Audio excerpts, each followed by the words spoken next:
Hey everybody, welcome back. Another edition of our weekly NBA show here on Clubhouse TV presented by sportsbet.io. We have a couple of days of action in the books here, opening night, ready for all the overreactions with my guy Chris Farley, pro NBA bettor. You can follow at Farley Bets, see a lot of his write-ups both for free on the X machine as well as sportmoney.com. And it's that great time of year, Chris, where we've had 2 days of NBA action. Lakers and Celtics are going to meet in the NBA Finals after both going 82-0. Knicks might not win a game. Alas, here we go. We're underway here in the NBA season. I'm Ben Wilson, by the way. I'm at Ben_Wilson_1. Overreaction time. Always a very fun time for NBA bettors, but an opportunity for us to, maybe step the other way and pick off some numbers that might have got a little out of hand. Yeah, a few things we're going to talk about on today's show directly relate actually to that position and that approach, right? Because as we're seeing, a lot of these teams who come out the gates are not quite as efficient and effective as they were last year. Like a team like the Knicks absolutely comes to mind, who really stayed with the Celtics for the rest of that game. But the first quarter, when you take a 20-point deficit, kind of tough to come back at Boston against that team, right? So we're just seeing some clunky play from a few teams, which makes sense. There's always a lot of transition, right? There's new roster additions and people who have left. So we kind of expect that. But at the same time, I would tell our audience not to necessarily overly adjust, right? Like teams like the Timberwolves and the Knicks and the Miami Heat, for example, who looked pretty awful in their opening game. They're probably going to be okay, and they still have a lot of pieces. And there's a great coaching on a lot of those programs too, right? So you look for regression spots, but maybe you also are kind of cautious about when that happens, because you hear that term all the time, right? Like in the handicapping world, regression. But as far as picking that exact spot goes early in the season, sometimes that's very difficult. So you just want to build up our sample size of what these teams look like. A very inexact science. It's why if you missed our opening show, which we still have on the YouTube stream, we previewed all the our favorite win total bets, some futures as well. One of the big things you talk about, Chris, and I think it's really imperative for bettors to take away, especially from someone like you who does this professionally, is early in the year. It's going to be a lot of variance, small sample size. It is that sort of time where we're not going to go crazy with overloading tons and tons of games into our bankroll. Just something to keep in mind going forward. For instance, we only had 4 bets combined between the two of us on our opening show here for opening night between Tuesday and then Wednesday here. 2-2 combined record for us. There was some good, there was some bad. As far as the teams that were just total stinkers, you mentioned the Knicks, you mentioned the Minnesota Timberwolves, who lose in a game to the LA Lakers, where LA clearly with the way it was such like a historical night, as much as that didn't impact the game at all in the 5 minutes that LeBron James and Bronny, I think actually it was the 3 minutes that LeBron James and his son Bronny played together.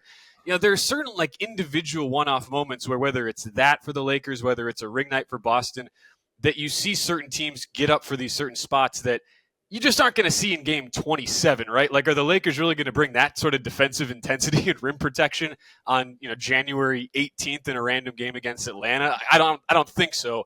Right. To me, that loss we took on Minnesota more just a result of this sort of weird one-off situation for the Lakers, who had not won an opening night game in almost a decade. And clearly Chris played like it really meant a lot more to them than maybe we thought. Yeah, I was impressed by the Lakers on opening night, that's for sure. I mean, this is a team that I kind of cyclically look to fade because of the overreactions that can constantly happen in the marketplace. But they got that rookie kid came in. I forget his last name, but he looked like he's going to have yeah, he was good. Very good, and immediate impact for them. I mean, he was good in the preseason too, but now, it's one thing to be good in the preseason, but to carry that over into the regular season and have an immediate impact. And, you can't take away LeBron James and the leadership intangibles that he brings. When you're almost 40 and you've been in the league as long as you have, and you've been the face of the NBA as long as you have, he's as much of a coach, and as much of a leader as he is anything else. And they came out ready. And I was surprised to see how, or the lack of readiness from Minnesota, who starts off a lot of games slow. Like we saw that last year. I was going to mention on the show today, 33-47 against the spread in the first quarter last year. So it's not that much, that surprising, but particularly clunky. And I think some of that is some of their new parts, right? Like Julius Randle didn't really look like he knew where to fit in just yet. And I think we're going to see that from a few teams. And just to build on your point in the beginning about some of these teams kind of maybe playing, beyond who they usually are, like James Harden last night, who actually didn't shoot very well, took 28 shots. But, he was there in some crucial moments and really gave the Suns a run for their money in a game where I think a lot of people were looking the Suns' way after Kawhi Leonard, right, sitting on the bench. But, the Clippers were very competitive in that game. So I think a lot of these openers, right, just like the NFL, these teams have a full season ahead. They're excited. They want to put out their best effort. And that's why we have to approach it cautiously. Like, not to say that too much, but these teams are going to keep changing a little bit in this next month, and then it'll kind of thin out and even out. And, that's what we're looking for as far as drawing up our power ratings and actually, having a sample size that matters. No doubt. If you were betting just on the closing number so far, and we're recording on Thursday before we have a trio of games, you're hearing this on Friday, and we'll get into our full breakdown. There's a really healthy card for Friday night. A lot of opportunity here to maybe zag where other people are looking to buy in on these one-game small sample sizes. We'll talk about that here in a few minutes. But so far, 12 games as of we're recording, 6-6 to the spread. If you were betting every single favorite on the closing line, Suns one of those teams that did not cover. They got bet about 6 points from opening dogs over the summer, all the way to 5-point favorites with the Kawhi Leonard injury news. Win that game by 3 in overtime. Very nice, Chris, for our little win total over 47.5. I was like, man, am I going to start sweating this thing already? But they got there. I think if there was anything to take away maybe from the clunkiness you described in some of these moving parts, it was some of the numbers to the overs so far. 9-3, our first 12 games to the over. And I look at, a team like the Knicks is a great example of that, where you have new pieces coming in, Mikal Bridges, and the rest of that, that unit, Karl-Anthony Towns, his debut. There are situations where if you're not locked in defensively and you don't have all your parts together, and the shooters in the NBA are so elite and so good that they will pick you apart. We saw it with the Celtics. We saw it with Milwaukee when you had Damian Lillard just absolutely carving a Philadelphia team that was down a couple stars in Paul George and Joel Embiid. That to me was kind of a big takeaway where early in the season, especially if you have games where it could be injury, you have multiple starters out, those could be opportunities to maybe take advantage on the opponent as far as totals go, because we did see a number of those teams really take advantage. Yeah, I got to say, I have fresh in my mind some lack of scoring just because I took some early bets on some of these totals. I took the first quarter in the Lakers-Minnesota game, which I think was like a 45-point first quarter. I had over 53.5. I know the Bucks and the Sixers started off very slow. So to your point, full game, right? These teams start to, kind of feel themselves and get in rhythm. And then we have seen some larger totals early in these games. I guess it's a cautionary tale to myself because these teams are not coming out that comfortable on the court just yet. And it's kind of showing, defenses are slowing it down and taking over. I do think we're going to see some regression as far as that goes in game 2. A lot of these teams, like the Suns in the second half, even the Timberwolves in the second half. I'm talking about a lot of the same teams, but you saw just a vast improvement, right, to their pace and the output that they were able to put out there on the floor in their performance in the second half. And I think that probably carries over in a lot of these games earlier too, so that, you start to see more efficiency on offense. 100%. I agree. And it's why, if you're in an area where you can bet in game and you have opportunities to watch these, maybe that pace might start slow, team struggling to find rhythm early, you can jump in. You can get maybe a reduced number, come back in. We've seen a number of these games, to your point, Chris, start slow and then fly over, at least the closing number in a very small sample size, but that has been somewhat of a trend so far. We'll obviously we'll track all of our plays. We're very honest. We're very transparent here on this show. So 2-2 start for us. Did not get there with the Timberwolves or the Heat, who were small favorites. Pacers, huge fourth quarter to cover by a half there, Chris. That was nice for you. That was also I would encourage people to look at your Twitter, because you do not only give out free plays but also do full write-ups on them, which is really awesome and extremely valuable for a lot of bettors trying to get their foot in the water here on your page. And then the Bucks, which was more kind of more injury related. We're able to get there on the side here, which we played at plus 3.5, close -4. And it's that classic case, Chris, of, we'd love it if we were able to sit here with a crystal ball and say we know exactly which stars are going to be sitting out and banged up and get 7.5 points of closing line value every single game. The reality is that's just not going to happen, right? I think any NBA bettor would tell you they have been on the right side of that and they feel like $1 million. And they've been on the wrong side of that, where they take a terrible number and then a star ends up sitting out. So it's one of those things where we always preach caution on that stuff, and really only making plays on those sorts of games where stars are questionable or could be out if you really have conviction or you feel strongly one way or another. That was a great Bucks Sixers, a great example of that. Yeah, I mean, if you're already like the Bucks before that game, then you don't have to pull the trigger, right? You're obviously in an advantageous situation, and there are some sites that are better than others. Like I'd recommend Underdog Fantasy for some of those injury reports. You could just Google it, and you usually get like second by second updates that come out on Twitter. But injuries are a huge thing in the NBA that we have seen so many times affect our wagers, as we don't have all the information before the game starts.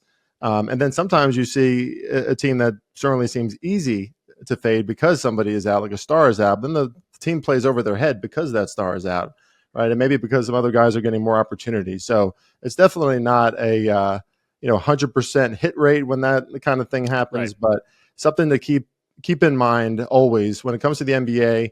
I always say this. I think I might have mentioned this on the last show, but the reputation or the approach for a lot of handicappers is to get those early lines, right? Closing line value. But I would argue the past few seasons in the NBA that matters much less than getting all the information, right? Because you can put yourself out there and get a great spread, a great line, and then injuries are announced and you are not, there's no advantage to that spread anymore. So just make sure you have as much information as possible, especially in a sport like the NBA. Agree 100%. I also neglected to mention, Chris. I forgot this. You also had the over in that Bucks 76ers game, over 225, which was one of those 9 overs we've seen in the first 12. That went over by about 9 points, pretty comfortable there, even with no Joel Embiid nor Paul George. Still, the lack of defense oftentimes. Sometimes you'll see these totals just crash down when you have stars out, but something that people might not really bake in is what is the defensive impact of that. Sometimes the lack of defense can be just as important, if not more so, than the lack of offense for these individual teams. So, so 3-2 for us. I apologize. I shouldn't have. Not too shabby. That Not one too win. shabby. Alas, here we go. Yeah, no. As far as the pace goes, especially right, tempo is something you have to look at across all sports, right? I don't think it's looked at enough in the NFL, but especially in basketball. You take out a player or two, and it can completely change the tempo of that game. I mean, Joel Embiid is a guy who likes to post up, right? He likes to kind of slow down that game. Paul George, too, he likes to dribble a lot, but when those two are out of the game, Tyrese Maxey is going to run up and down that floor. The Bucks are always happy. Like I always say about the Bucks, and it remains true for the most part for the last few seasons, they kind of go at the tempo of the other team. They just kind of follow along.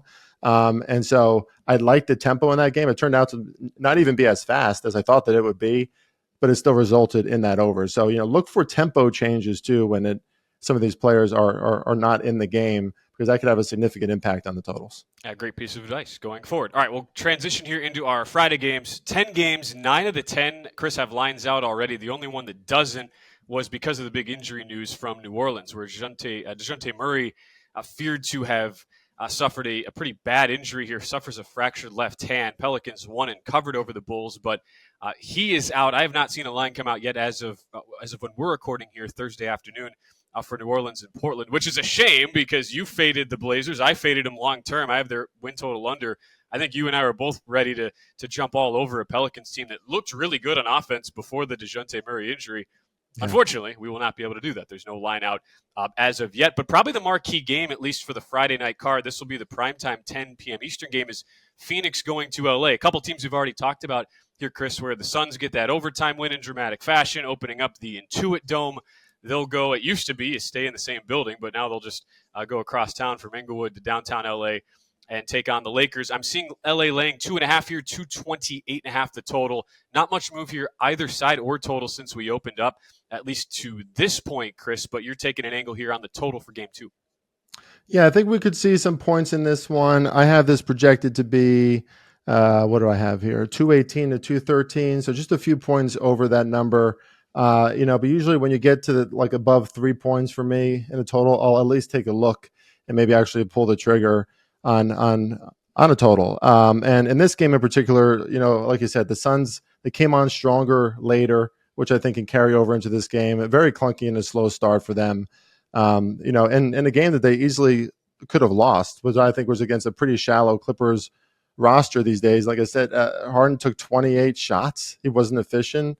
But even with Harden overshooting and kind of leading the charge for the Clippers, they still almost beat the Suns. So I think, in general, we're going to see a much stronger performance from Phoenix in this second game with let's face it, a roster that's made to score points, right? They have jump shooters all over the place, and they can do that. And I just like the way these two teams match up.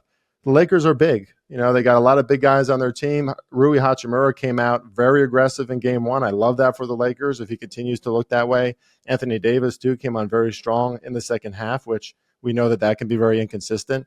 But this is a big, tall team who can take advantage across this game as far as their size goes and matchup advantages on the offensive end. And then, Phoenix can play small ball. They have a lot of spot-up shooters. They run it faster.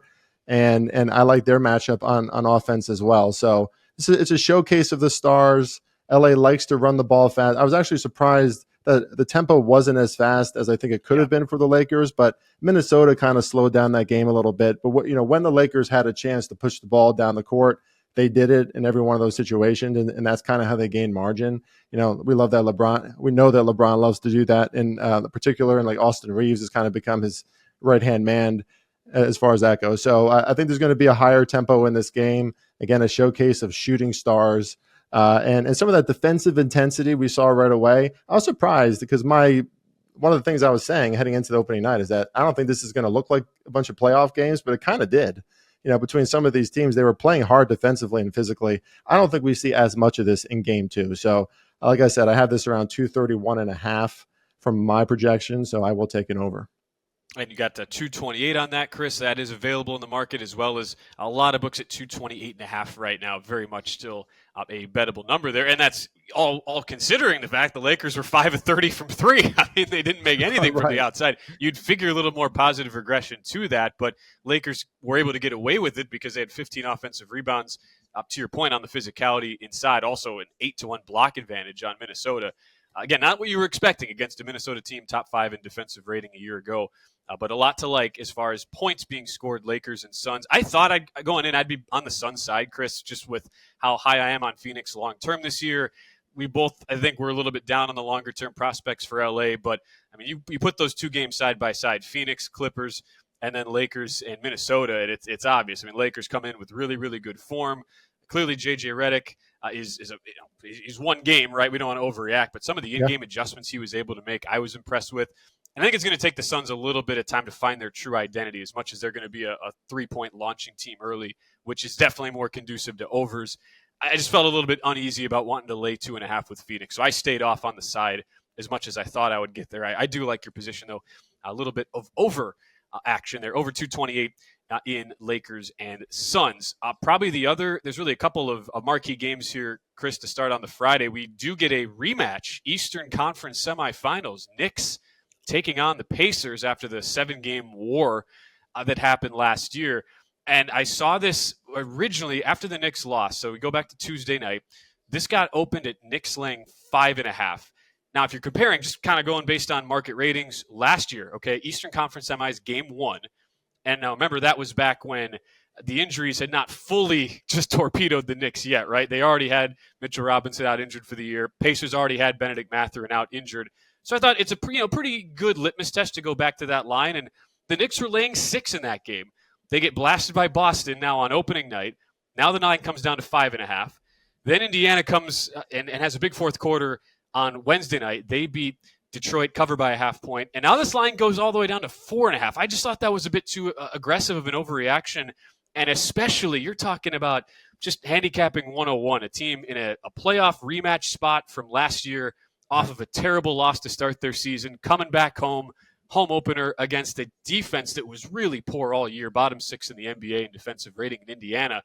I expect this to be a really good spot to get right here for the Knicks. So I went ahead and laid the 4.5.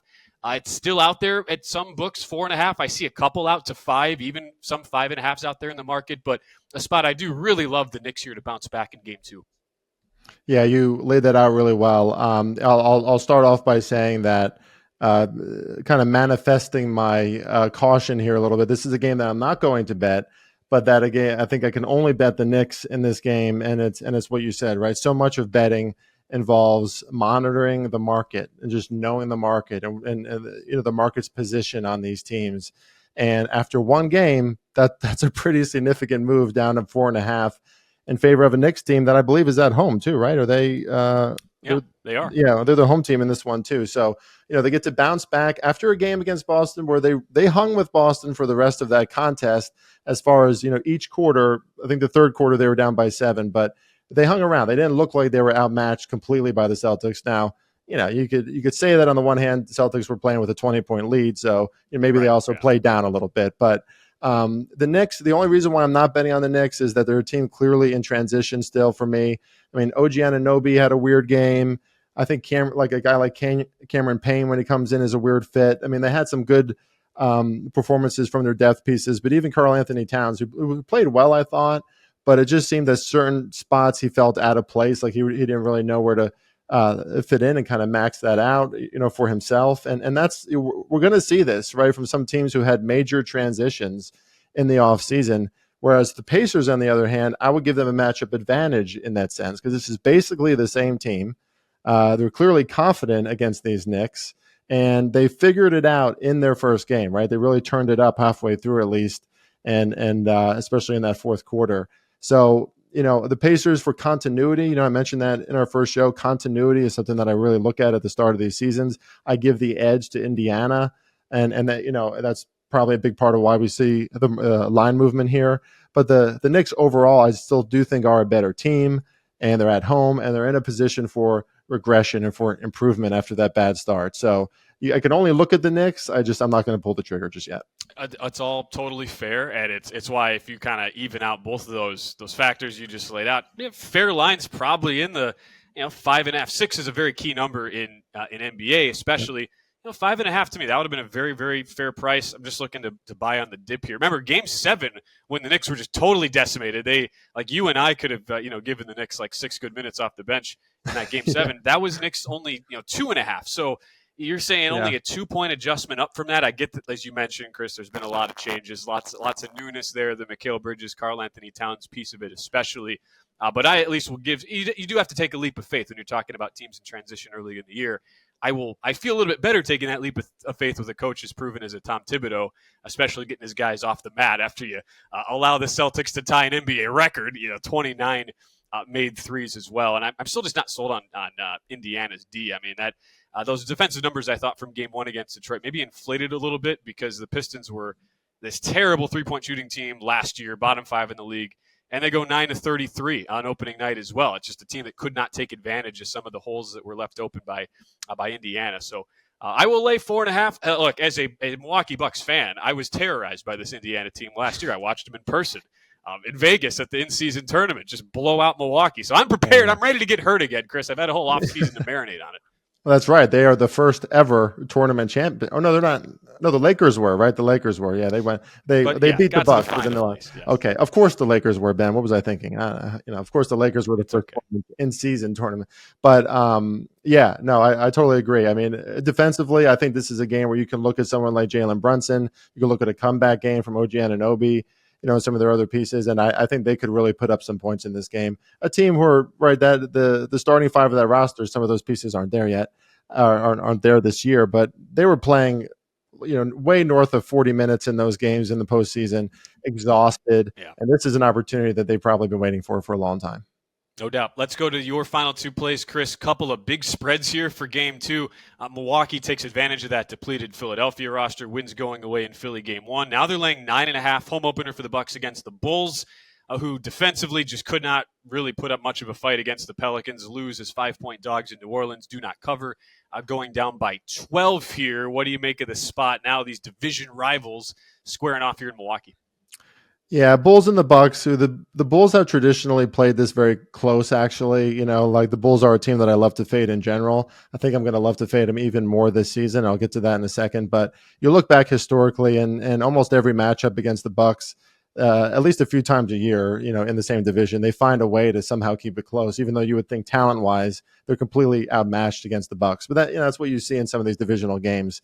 That being said, I do want to say that this is just going to end up being a lean for me. I sent in that email this morning to you and our the producer Will. Shout out to Will; he always does a fantastic job here Shout out, Will. again. Yes. He's the man. But then I kind of retreated off my own thing because of the way that the Bulls can be a little competitive. But I must say, I just really don't like this Bulls roster. I mean, Lonzo back is cool, but clearly they're being cautious with him. Josh Giddey is a guy who he kind of is who he is. He can be a good passer. He can score sometimes, but I don't think he's that dynamic of a player. And I think this is a team that's really going to miss Alex Caruso's leadership and especially defense. Some of these games, right? A guy that they let go for Josh Giddey, which I get the point of it, right? As a distributive point guard. But I'm not sure if that's going to result in too much, especially on the defensive end from Josh Giddey, just in general, right? For what he brings from this team. And then, New Orleans didn't even play that well. They shot 46% from the field, but they pulled away from the Bulls, and the Bulls just don't have a lot of three-point shooters. They don't have a lot of great shooters on this team in general, and really poor from beyond the arc in that first game, about I think 29%. And if the Bucks start hitting those threes at home, like if Damian Lillard has a big game, I think this is a game that the Bucks could absolutely pull away fast from the Bulls. Maybe you'll look at the Bucks early, but I think this is one of those games too where you're going to see the loss of DeMar DeRozan making a big impact on the Chicago Bulls and their ability to stay with a team like the Bucks when they're fully healthy and they're functioning on all cylinders. The Bucks, even though that was kind of a tough game at first, they still looked good overall, and I think we can think positively of them moving forward. And now they get to go back at home and face this divisional team early, and I think they can take care of business. So actually, with both of these previous games, like I don't mind the Knicks and the Bucks and like a money line parlay or something. I don't like to promote that very often, but if you want to be more cautious, maybe that's an approach. So just a lean for me on 9.5. It's a big spread, but I do think it's correct. I don't think the Bulls are going to be a very good team this year. And if the Bucks handle their business finally against divisional opponent that they should, then I think they can run away with this one. Again, only one game. You never want to overreact. But I was really impressed with Taurean Prince as a new add into that Bucks rotation in the game against Philadelphia. He really spaced the floor well when he came in and allowed more opportunities for Damian Lillard to be one-on-one. And he really had the upper hand on Tyrese Maxey, who was the one star in there for Philadelphia. Prince 6 of 7 from the field, 4 of 5 from 3 in that opener, 16 points. And Lillard had 30 on 6 of 12 from 3. So you talk about two sharpshooters who combined to hit 10 threes, now taking on a Bulls defense that we wouldn't exactly view as super strong perimeter lockdown defenders, Chris, to say the least. I can totally see why you would get to, even in a high spread, the Bucks winning by margin there, and that's what they will have to do to cover that spread, laying at 9.5. We will have one more play. We'll let you know. Let us know, Chris, if this was still a best bet for you, because are you really going to be the brave soul to try and bet on the Brooklyn Nets here, who actually, played pretty tough against Atlanta game one. They covered. We wonder, could this just be one of those cover teams in the Nets getting these super bloated spreads that doesn't win many games, but at least they're live and competitive. They're taking on the Magic here after that impressive win for Orlando and Miami the other night. Yeah, it's more about the Magic getting this kind of of a spread. I mean, 11.5 is a lot of points for the second game of the year. And the Magic did look good. Paolo Banchero had a huge game. He continues to evolve as an all-around player, and I think just a more confident scorer.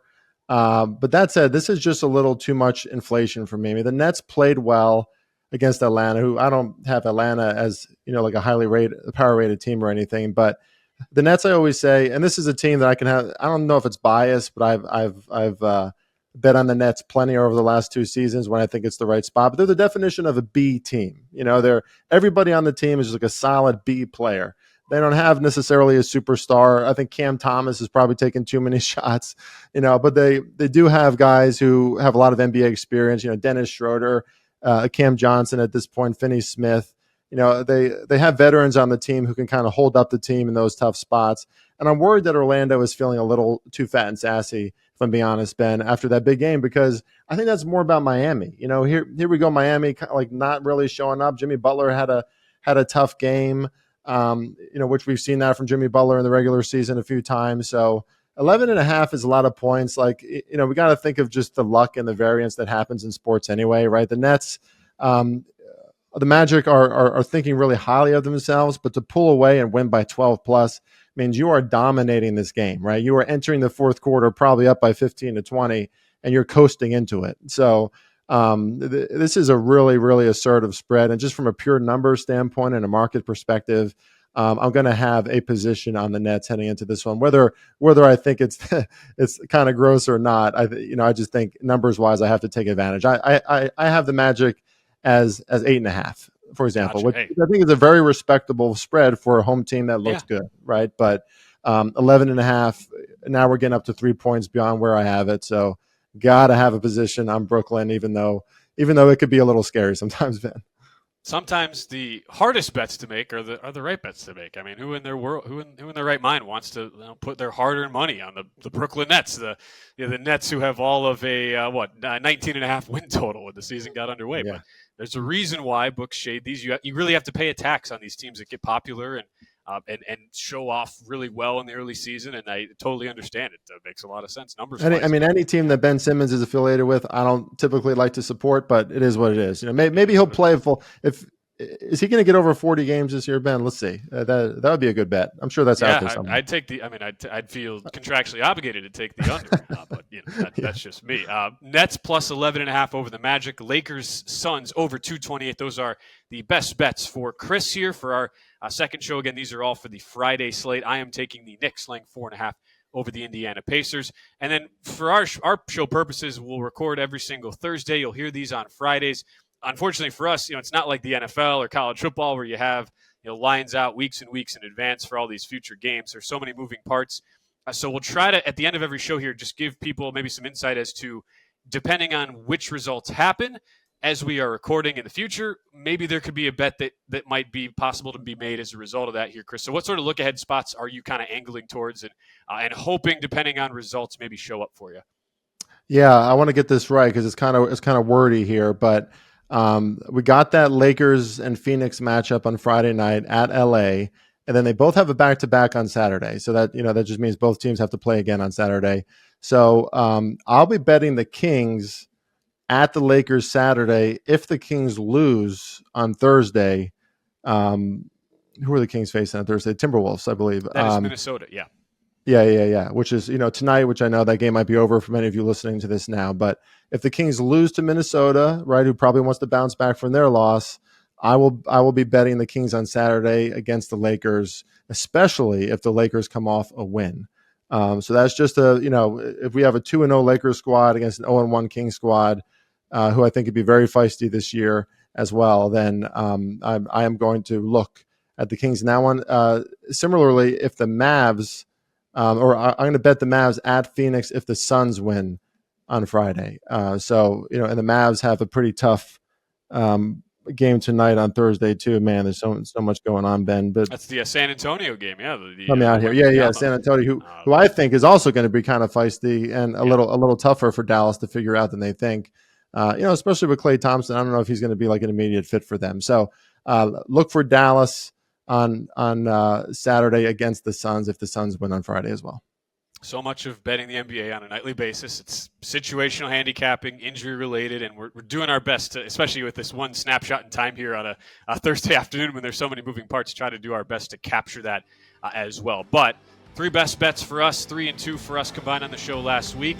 Every single week, as we get into this, like next week, we'll start taking a look, Chris, at some of your updated power ratings. Now that we'll have a little bit more data, see where the market is starting to go, who are some bet against teams, and always tack the nightly Friday night cards for you each and every week on the show as we wrap things up. So, as always, big thanks to our producer, Will Pattinson. For Chris Farley, I'm Ben Wilson. Big thanks as well to our friends at sportsbet.io, and we will see you next time here on Clubhouse TV on our weekly NBA show.